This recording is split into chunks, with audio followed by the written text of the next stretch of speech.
चौथा मेरा सबसे पसंदीदा उपन्यास है रात का रिपोर्टर। बहुत दिनों पहले जब मैं ये उपन्यास पढ़ रहा था और इसकी गुत्थी मुझे बाद में खुली इसके शीर्षक की कि रिपोर्टिंग का तो जिक्र है कि वो रिपोर्टर होता है जो कथा का नायक है, परंतु रात क्या है इसमें, रात का रिपोर्टर क्यों दिया गया है। तो बहुत दिनों के बाद मैं हिंदी की कक्षा में था, जब मैं ग्रेजुएशन में आ गया सेकेंड ईयर में, जब मैं कहानी पढ़ा रही थी, शायद राजमोहिनी सागर थी, उन्होंने पढ़ाया था।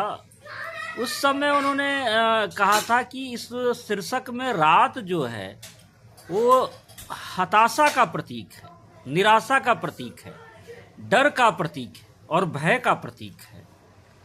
उसके बाद से मैं प्रतीकों को समझने लगा और हिंदी में जो रुचि थी और हिंदी में महारत हासिल उस दिन के बाद से शुरू हुई कि साहित्य तो पढ़ रहा था, लेकिन साहित्य के शब्दों में जो प्रतीकार्थ होते थे, प्रतीकार्थों को सहेजने की जो क्षमता है, मुझे रात के रिपोर्टर के अर्थ खुलने के बाद पता चला।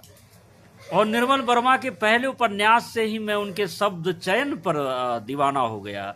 जैसे पाँव के तले पत्ती का मुरमुराना, किवाड़ का चर्राना, खाली पंखा का टर टर करना, खाली लैंप पोस्ट रात में जलना भक भक करके।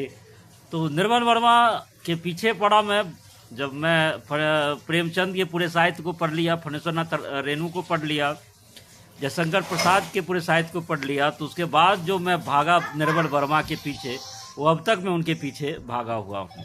धन्यवाद।